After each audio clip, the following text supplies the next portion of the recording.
बताऊंगा प्रीलिम्स और मेंस में, सारी बुक्स बताऊंगा, so you need not to worry. जितनी भी रिसोर्सेज आपको चाहिए पढ़ने के लिए, एनसीईआरटीज और जितना भी आपको चाहिए वो सब इस वीडियो में होगा। तो डू वॉच दिस वीडियो और प्रॉपरली इस वीडियो को देखो, अच्छे से देखना, बिकॉज आपके सारे डाउट्स रिगार्डिंग बुक्स भी मैं क्लियर करूंगा। कौन सी बुक्स आपको प्रीलिम्स में पढ़नी है, कौन सी मेंस स्पेसिफिक है, वो भी क्लियर करूंगा। बहुत से लोगों को ओल्ड और न्यू एनसीईआरटी में कंफ्यूजन हो रहा है, उसको भी मैं क्लियर करूंगा, ठीक है ना। तो लेट्स स्टार्ट। तो एक और बात मैं बोल देता हूँ, ये जो बुक लिस्ट है ऑलरेडी मैंने अपने इंस्टाग्राम पे पोस्ट कर रखा है। अगर आपको इसके फोटोज चाहिए तो मैंने ऑलरेडी इंस्टाग्राम पे पोस्ट कर रखी है, तो आप वहाँ भी देख सकते हो। तो मैं अपने पोस्ट से ही बता रहा हूँ, जो मैंने ऑलरेडी पोस्ट कर रखा था मैं वही रिपीट कर रहा हूँ यहाँ पे। तो देखो गाइस, कुछ सब्जेक्ट ऐसे होते हैं जो प्रीलिम्स में आते हैं, कुछ होते हैं जो मेंस में आते हैं, है ना। जैसे पॉलिटी, हिस्ट्री, ज्योग्राफी, एनवायरनमेंट, ये प्रीलिम्स में भी आते हैं, मेंस में भी आते हैं, तो जाहिर सी बात है इनको आपको अच्छे से करना पड़ता है। अब कुछ सब्जेक्ट्स होते हैं जैसे कि आपका डिजास्टर मैनेजमेंट, इंटरनल सिक्योरिटी और आपका एथिक्स, है ना। तो ये कुछ ऐसे सब्जेक्ट होते हैं जो मेंस में आते हैं, तो ऑब्वियसली आप इनको बाद में कर सकते हो। बाद में मतलब कि जब आपके मेन सब्जेक्ट कंप्लीट हो जाए, आफ्टर दैट यू कैन। तो मैं आपको बुक लिस्ट बता देता हूँ। One another important thing is कि कुछ बुक्स जो मेरे को मिली थी ऑनलाइन, तो मैंने उनका लिंक डाल दिया है, तो आप बेशक वहाँ से ले सकते हो। जो मेरे को बुक्स मिली है उनके रिव्यूज जिनके अच्छे थे, प्रॉपर रिसर्च करने के बाद जिनका मिला, मैंने उनका लिंक डाला है। जो मेरे को नहीं मिली है तो वो बुक्स आपको फिर अरेंज करनी पड़ेंगी कहीं भी बुक स्टोर से, या फिर और जो सोर्सेज होते हैं आप वहाँ पे अरेंज कर सकते हो। और जो मेरे को मिला है मैंने उनका लिंक डाल दिया, तो you can also get it online. See सबसे पहले हम हिस्ट्री की बात करेंगे। हिस्ट्री देखो, हिस्ट्री में बहुत लोगों को कंफ्यूजन आ रही है कि क्या पढ़े क्या नहीं पढ़े, बिकॉज हिस्ट्री अपने में ही बहुत बहुत बड़ा सब्जेक्ट है और बहुत लोगों को इंटरेस्ट भी नहीं होता है, तो फिर मेहनत दुगनी हो जाती है। सिंपल सी बात है, हिस्ट्री प्रीलिम्स और मेंस दोनों में आता है, ठीक है ना। सबसे पहले एंशिएंट हिस्ट्री और मिडिवल इंडिया की बात करते हैं। तो देखो, इसमें मैंने कहा है कि एंशिएंट मेडिवल के लिए NCERT is more than sufficient है। अब ओल्ड करनी है आपको या तमिलनाडु की करनी है, न्यू करनी है, that is up to you. कोई भी एक करो, टेंशन नहीं लेना। ओल्ड न्यू जो आपकी मर्जी करो, अगर आपके पास जो भी पढ़ी है उसको पढ़ सकते हो, ठीक है ना। बस अच्छे से कर लेना उसको। लेकिन मॉडर्न के लिए देखो, मॉडर्न के एनसीईआरटी तो आप करोगे, साथ में स्पेक्ट्रम पढ़ लेना, जो brief history of modern India है, स्पेक्ट्रम, वो आपको पढ़ना है। फिर उसके बाद देखो, एक आता है Indian struggle for independence, Bipin Chandra की है वो। तो देखो, ये किताब आपको पूरी नहीं पढ़नी है, इसमें आपको सिलेक्टेड चैप्टर्स पढ़ने हैं। वो मैंने ऑलरेडी वो भी मैंने डाल रखा है, कौन से सिलेक्टेड चैप्टर्स आपको पढ़ने हैं, ठीक है ना। आपके उसके बाद आता है देखो पोस्ट इंडिपेंडेंस, ये अलग होता है, ठीक है ना। बहुत से लोग कंफ्यूज कर जाते हैं कि क्या ये आपका स्ट्रगल में ही आता है, नहीं, पोस्ट इंडिपेंडेंस अलग है। तो पोस्ट इंडिपेंडेंस आप नितिन सर के नोट्स पढ़ सकते हो, नितिन सांगवान सर के नोट्स हैं, वो आप पढ़ सकते हो। देखो, आप बोलोगे कहाँ से नोट्स अवेलेबल करना, कहाँ से नोट्स अरेंज करना है। सी, नोट्स आजकल आपको पता है हर जगह से अरेंज हो सकते हैं। गूगल पे आप टाइप कर दो, आपको किसी के भी नोट्स मिल जाएंगे। तो मुझे नहीं लगता कि रिसोर्सेज ढूंढने में आज इतना टफ है, पता होना चाहिए, बस ये मैटर करता है। मिलने को आपको कहीं से भी मिल जाएंगे। एनसीईआरटी बुक देखो, उसके बाद आती है वर्ल्ड हिस्ट्री। अब आप या तो एनसीईआरटी की बुक पढ़ सकते हो, ठीक है ना, जो 11th क्लास की है, और यू कैन रेफर ओजा सर्स नोट्स। तो कोई भी एक पढ़ लो, सफिशिएंट है। रिसोर्सेज अपने लिमिटेड है अपना। हिस्ट्री के लिए मोर देन सफिशिएंट। ज्योग्राफी की बात करते हैं, प्रीलिम्स देखो, ज्योग्राफी प्रीलिम्स और मेंस दोनों में आता है। Basic and the most important source is NCERT. Mostly 11th-12th की एनसीईआरटी रेफर करते हैं, बट मैं बोलता हूँ 6 to 12 पढ़ लो, बिकॉज ज्योग्राफी के लिए आप बहुत ज़्यादा सोर्सेज भी नहीं लोगे, तो लिमिटेड है। 6 to 10 आपकी वैसे भी बेसिक बुक्स है, इजीली कवर हो जाएंगी। तो 6 to 12 प्राइमरी सोर्स आपका यही होना चाहिए। अपार्ट फ्रॉम दैट, अगर किसी को और कंसेप्ट सीखने हैं, समझने हैं, तो आप मृणाल सर का चैनल है यूट्यूब पे, तो उसमें रतंजलि मैम है, तो उन्होंने वीडियोस बना रखे हैं, बेसिक कंसेप्ट और एडवांस तक उन्होंने हर टॉपिक को अच्छे से एक्सप्लेन करा के वीडियो है, फ्री है। तो आप अगर किसी को और प्रॉब्लम हो रही है तो मैम की वीडियोस रेफर कर सकते हो। फिर बात बहुत से बोलते हैं जीसी लियोंग। देखो, कुछ स्टैंडर्ड बुक्स को सारी पढ़नी पड़ती है, वो मैं जब आएगा वो सब्जेक्ट में बताऊंगा। जीसी लियोंग आपको पूरा नहीं पढ़ना है, मोस्टली आपको पार्ट 1 पे फोकस करना है, उसमें भी आपको सेलेक्टेड स्टडी करनी है। अब सेलेक्टेड में क्या पढ़ना है, ये मैं आने वाले टाइम में बताऊंगा कि किस चीज़ पे आपको ज़्यादा फोकस रखना है, कहाँ से क्वेश्चन, किस टॉपिक से क्वेश्चन ज़्यादा आते हैं, जिसका वेटेज ज़्यादा है, जो एग्जाम पॉइंट ऑफ व्यू से इंपॉर्टेंट भी है, तो वो मैं बता दूंगा। सेलेक्टिव रीडिंग कैसे करनी है वो मैं बता दूंगा। बस अभी के लिए इतना, आपको पार्ट 1 इज इंपॉर्टेंट, तो जो आपका बेसिक एनसीईआरटी उनको कवर करो, बाकी जीसी लियोंग इजिली कवर हो जाएगा। मैपिंग के लिए ऑब्वियसली ऑक्सफोर्ड एटलस, है ना, that is more than sufficient. Mapping is आज के लिए में बहुत इंपॉर्टेंट है। तो पूरे देश में बहुत कुछ ना कुछ होता रहता है, तो उसकी एक अवेयर आपको होना पड़ता है। सो क्वेश्चंस आ जाते हैं आजकल, तो that is what UPSC is testing. आप कितने अवेयर हो, पता आपको दिन दुनिया का भी पता होना चाहिए, इंडिया का तो होना ही चाहिए, बट जो बड़े बड़े इश्यूज हैं ऑल ओवर द वर्ल्ड को पता होना चाहिए। फिर आपको ज्योग्राफी भी पता होनी चाहिए कि भाई कौन सी चीज़ कहाँ पर है, इंडिया की कहाँ पर वो जगह पड़ती है, सीज, ओशियन, कॉन्फ्लिक्ट हो रहे हैं तो किस बेस पे हो रहे हैं, क्यों हो रहे हैं, तो कौन सी कंट्री ज्योग्राफी सराउंड, तो वो सब आप एटलस खरीदोगे तो उसमें आपको डिटेल में रहेगा, तो इजिली तो उससे आप इजिली कवर कर सकते हो. सो आई थिंक ज्योग्राफी के लिए मोर देन सफिशिएंट. अगेन मैंने कहा था हिस्ट्री प्रीलिम्स एंड मेंस दोनों में आता है, ज्योग्राफी प्रीलिम्स और मेंस में आता है, तो जो प्रीलिम्स और मेंस दोनों में आ रहे हैं वो आपकी पहली प्रायोरिटी होनी चाहिए, यानी कि दो सब्जेक्ट्स आर वेरी इंपॉर्टेंट. उसके बाद ठीक है ना, उसके बाद again art and culture prelims और मेंस में दोनों में आता है. आर्ट एंड कल्चर में ज्यादा कुछ पढ़ना नहीं है, अगर आपने एंशिएंट अच्छे से पढ़ी है, एंशिएंट हिस्ट्री और मेडिएवल, तो मोस्टली आपका आर्ट एंड कल्चर वहां से कवर हो जाता है. बट उसके लिए अलग से आपको एक एनसीईआरटी रेफर करनी है, वो क्लास 11th की एनसीईआरटी है, ठीक है ना, part 1, that is more than sufficient. उसके बाद नितिन सिंघानिया सर की बुक है, पूरी बुक पढ़ने की जरूरत है, उसमें भी सेलेक्टिव रीडिंग करनी है. अगेन आई विल टेल कि उसमें सेलेक्टिव रीडिंग क्या करनी है. Right now what you can do is आप अपनी 11th क्लास के एनसीईआरटी अच्छे से कर लो, फिर जब स्टैंडर्ड बुक्स पे आएंगे तो फिर मैं उसको आपको अच्छे से कंप्लीट कराऊंगा. एंड अगेन एक चीज रिमाइंड करा देता हूँ, 25 से हमारा एनसीईआरटी का बैच स्टार्ट है. यूट्यूब पे I will be teaching from 10 PM onwards. Free classes है, लाइव सेशन होगा, लाइव सेशन को सेव भी कर दूंगा. You can also watch after the session ends, so no problem. आपको अगर बेसिक्स क्लियर करने हैं तो I think it will definitely help you. Polity very simple, polity prelims और मेंस दोनों में आता है. सिंपल एक सोर्स है लक्ष्मीकांत, दैट इज इट. ज्यादा अपना दिमाग नहीं लगाना है, ज्यादा कंपाइलेशन के पीछे नहीं भागना है. No need to run after crash course और something. Laxmikanth more than sufficient है.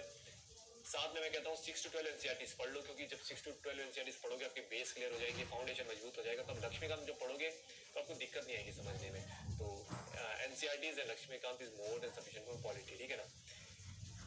इकोनॉमी की बात करते हैं, प्रीलिम्स एंड मेंस. इकोनॉमी में बहुत लोगों को प्रॉब्लम आ रही है. See I will tell you the, मैं आपको बेस्ट सोर्स बताऊंगा. अब अरेंज कैसे करने का ये तो देखो, आपको थोड़ा सा दिमाग लगाना पड़ेगा. Openly I can not tell you कि आप यहाँ से खरीदो, क्योंकि सी अब कोई इंसान अपनी बुक पब्लिश करता है, अब आप बोलोगे कि वो बुक हमें फ्री में कहाँ से मिले, तो कहीं ना कहीं वो चीज़ सही नहीं है. अगर किसी ने अपनी बुक इतनी मेहनत से बनाई है तो यू शुड परचेज इट, है ना. हर चीज़ फ्री में लेना ठीक नहीं होता है. And another thing is I also don't promote such things. मैं नहीं बोलूंगा कि ये चीज़ यहाँ से फ्री में ले लो, ये चीज़ वहाँ से फ्री में ले लो. वो जो चीज़ एथिकल नहीं है, जो चीज़ लीगल नहीं है, I don't do such things. तो और I can just tell you the sources. And now to arrange you have to, अपने दिमाग आपको लड़ाना पड़ेगा कहाँ से आप अरेंज कर सकते हो, ठीक है ना. तो इकोनॉमी के लिए सबसे important 9 to 12 NCERTs are very important. I don't care, बहुत से लोग बोलते हैं ये नहीं करनी है, I don't care about them. इतनी बेसिक बुक्स हैं. 9th की आप इकोनॉमी की एनसीईआरटी पढ़ोगे 2-3 घंटे में कवर हो जाती है. 10th की आप पढ़ोगे मुश्किल से एक आध दिन लगेगा. 11th की इंपॉर्टेंट होती है, थोड़ी बल्कि है, मुश्किल से 3-4 दिन लगेंगे. So only it will take a week. तो इसमें भी इफ यू आर थिंकिंग कि ये बहुत ज़्यादा है, तो I think you should check whether you are a serious aspirant or not. Don't hesitate from working hard. That is what I would say. So 9 to 12 NCERTs. Along with that, mostly economic current based होता है. तो 75 questions current issue पे आएंगे, और उसमें जो current में जो क्वेश्चंस आएंगे उसी से आपका स्टैटिक वो पूछ लेंगे. तो जो करंट में आ रहा है उसको आपने अच्छे से प्रिपेयर करना है. करंट में जो टॉपिक्स है अलॉन्ग विद दैट स्टैटिक जो आपके रिलेटेड है. इकोनॉमिक सर्वे बजट आप जो भी मंथली मैगजीन पढ़ते हो आपका उससे कवर हो जाएगा. वहाँ पर वो कंपाइलेशन डाल देते हैं, that is more than sufficient. और फिर सबसे इंपॉर्टेंट सोर्स मृणाल सर के नोट्स है, सबको पता है. मृणाल सर के नोट्स आप पढ़ोगे, उनके लेक्चर्स लोगे, आपका पूरा इकोनॉमी कंप्लीट हो जाएगा. इकोनॉमी के साथ सोशल इश्यूज भी कंप्लीट हो जाएगा. Government schemes, budget, everything sir सारा कवर कराते हैं. And he is one of the best teacher for economy in the country. तो you can trust in blindly, but the thing is you have to, मतलब आपको seriously पढ़ना पड़ेगा. Sir के video lectures भी है यूट्यूब पे, उनके ही चैनल पे, तो फ्री में आप वो भी दे सकते हो, उन्हीं के चैनल पे हैं. तो अगर आपको थोड़ा समझ में प्रॉब्लम है तो वीडियोस भी देख सकते हो. बाकी notes you have to arrange. तो that is more than sufficient for economy. Environment के लिए very simple. Again environment prelims और मेंस, इकोनॉमी भी प्रीलिम और मेंस में आता है, बड़े बड़े सब्जेक्ट है economy. And same goes for environment. Environment के लिए देखो एक 10th क्लास की सीबीएसई बोर्ड की एनसीईआरटी आती है, तो I will cover that in my NCERT lecture. तो इट्स ओके अगर आपको नहीं खरीदना है, इंपॉर्टेंट चीजें मैं बता दूंगा. अपार्ट फ्रॉम दैट 11th-12 में जैसे बायोलॉजी है तो उसके कुछ सेलेक्टेड चैप्टर्स आते हैं, तो वो मैंने ऑलरेडी डाल रखा है कौन कौन से चैप्टर आते हैं. बट जब हम एनसीईआरटी में पढ़ाऊंगा तो उसमें वो सारी चीज़ें कवर करूंगा. Whether you can watch from that. अगर आपको खुद करना है तो मैंने पोस्ट पे डाल रखे कौन कौन से चैप्टर्स आपको पढ़ने हैं बायोलॉजी से, तो you can cover that.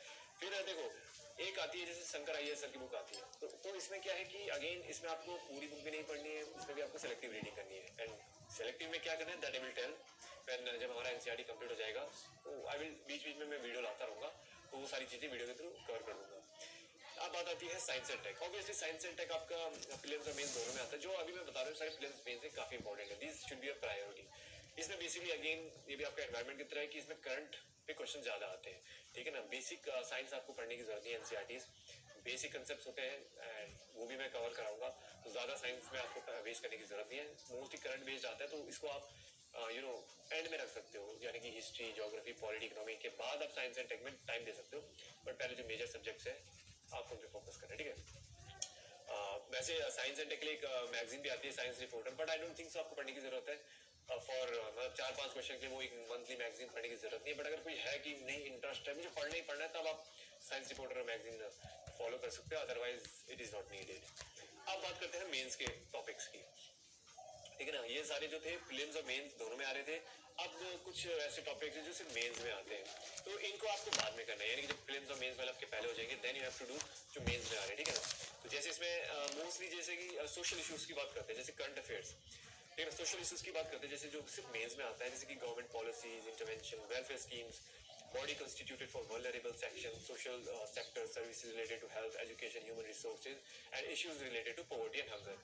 Mostly सारी चीजें आपकी करंट अफेयर में कवर होती हैं, सो करंट अफेयर अच्छे से कर लो, आपका ये पार्ट कवर हो जाएगा। और बाकी जो सोशियोलॉजी की बुक है 11th-12th की, तो वो भी मैंने ऑल्सो रेफर कर रखी है, 11th-12th की एनसीईआरटी आप रेफरेंस के लिए पढ़ सकते हो, बाकी मैं ऑब्वियसली मैं भी कवर कराऊंगा everything, so you can decide how you want to go for it.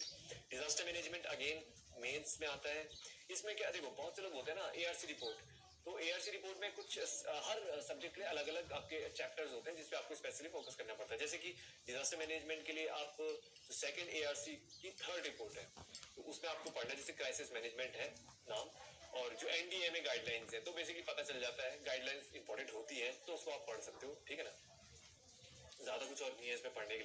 फिर आता है आपका गवर्नेंस, तो गवर्नेंस मेंस में आता है। गवर्नेंस के लिए मैंने वैसे अलग से बुक भी आती है, बट आई थिंक इसके लिए अलग से बुक रेफर करने की जरूरत नहीं है, अगर जरूरत पड़ेगी तो I will definitely refer it to you.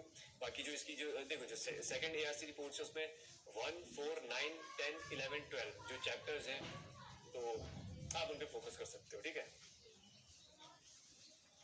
देखो फिर बात करते हैं इंटरनेशनल रिलेशंस की मेंस के लिए, तो इसमें अगेन ऐसे जैसे एनसीईआरटी की जो कंटेम्प्रेरी वर्ल्ड है आप उसको फोकस कर सकते हो, आपका जो एक बेसिक अंडरस्टैंडिंग है, फाउंडेशन आपका क्लियर हो जाएगा about the IR, mostly IR current affairs से रिलेटेड है, सो you can also focus on current affairs. और फिर मैंने सबसे इंपॉर्टेंट बात एक और कही थी कि आईआर में बेसिकली आपको उन कंट्रीज में ज़्यादा फोकस करना है जो कि मोस्टली इंडिया से क्लोज है, जो इंडिया के जैसे कि यूएस हो गई, फ्रांस हो गई, रशिया, चाइना, या फिर इंडिया की जो नेबरिंग कंट्रीज है, इंडिया और इनके रिलेशन वेरी इंपॉर्टेंट है, इनको आपको पता होना चाहिए। फिर अपार्ट फ्रॉम दैट अगर आपको कोई बुक पढ़नी है आईआर की, वैसे बुक पढ़ने की जरूरत नहीं है, but still if you want to refer a book, तो पवनीत सर है एक, उनकी आईआर की बुक है वो काफ़ी अच्छी है, you can also go for that, but ऐसे कोई जरूरत नहीं है, करंट अफेयर अच्छे से पढ़ोगे तो कवर हो जाएगा। देखो इंटरनल सिक्योरिटी की बात करते हैं, अगेन ये मेन स्पेसिफिक टॉपिक है, तो इसमें अशोक सर है एक, उनकी एक बुक आती है, ठीक है ना, तो आप उसे रेफर कर सकते हो, और बाकी फिर करंट अफेयर्स में ही है मोस्टली। देखो ये सारे जो जैसे आईआर हो गया, डिजास्टर मैनेजमेंट हो गया, आपका साइंस टेक हो गया, मतलब ये सारी चीज़ें बेसिकली आपकी जो जीएस पेपर 3 है जिसमें कि इकोनॉमी भी आता है, तो मोस्टली करंट बेस्ड है ये पेपर, काफ़ी करंट रिलेटेड क्वेश्चंस आते हैं, तो इस चीज़ का पता होना चाहिए कि कौन सा पेपर का पैटर्न क्या चल रहा है। That is why I keep on saying you just go through the past previous year papers and you will get an idea like what kind of questions are asked, वो बहुत ज़रूरी है। And last but not the least is ethics. Ethics में simple, अगर आप एक lexicon book आती है यू जस्ट फॉलो इट, आपके कंसेप्ट क्लियर हो जाएंगे, उसमें भी केस स्टडीज होंगी कुछ, एंड केस स्टडीज के लिए बेसिकली आप प्रीवियस ईयर क्वेश्चन सॉल्व कर सकते हो, या फिर आप मॉक्स दे सकते हो test series, and I think this is more than sufficient. But इसके लिए सेकंड एआरसी में 4th report and second ARC की जो 12th रिपोर्ट है ethics in governance and citizen centric, you can follow that. And बाकी ऐसे कोई NCERT पढ़ने की जरूरत नहीं है, बट एक साइकोलॉजी की होती है 12th की, you can refer it if you want, otherwise no needed. So I think यही था पूरा बुक लिस्ट में, एंड इतना मोर देन सफिशिएंट, अगर इतना भी आप पढ़ोगे तो आई थिंक आपकी पूरी प्रिपरेशन हो जाएगी। Now the important thing is you have to test your knowledge. I have already stated earlier that time to time you have to give mocks, आपको 10-15 दिन में आंसर राइटिंग करनी पड़ेगी, हर हफ्ते एक मॉक लगाओ, so that you can know where you are going, जो आप पढ़ रहे हो अच्छे से पढ़ रहे हो कि नहीं पढ़ रहे हो। तो आई think this is more than sufficient, और बाकी आने वाले टाइम में जो भी चीज़ें होंगी, जो भी चीज़ें नीडेड होंगी, I will just make a video for that. Be consistent, be regular, stay updated and be aware. So see you next video. I think this is more than sufficient. And again, I will repeat one important thing. NCERT देखो हर चीज़ में NCERT बड़ा role play करता है, चाहे वो polity हो, geography, history, चाहे वो आपका आर्ट एंड कल्चर हो, या फिर इकोनॉमी हो। तो अगर एनसीईआरटी आपने अच्छे से कर ली तो कंसीडर की 50% आपकी प्रिपरेशन हो गई है, क्योंकि अगर आपका बेस फाउंडेशन स्ट्रॉन्ग होगा तो आने वाले जो बड़े बड़े हैवी सब्जेक्ट पढ़ोगे उसमें दिक्कत नहीं आएगी, ठीक है ना। And again I will remind you, तो देखो अगर आपको कोई भी बुक फाइंड करने में दिक्कत है, वैसे मैंने डिस्क्रिप्शन में जो मेरे को बढ़िया बढ़िया बुक्स मिली है यूपीएससी प्रिपरेशन की, वो मैंने डाल दी है। बेशक आप उनको खरीद सकते हो, कोई डरने वाली बात नहीं। मैंने रिसर्च करके वो बुक का लिंक डाला है। जो मेरे को रेलेवेंट लगी मैंने वो डाली, जो मेरे को नहीं मिली सब्जेक्ट से रिलेटेड वो मैंने नहीं डाली है। सो जो आप विजिट कर सकते हो, तो अगर आपको पसंद है you can purchase it, no need to worry. तो मिलते हैं अगली वीडियो में।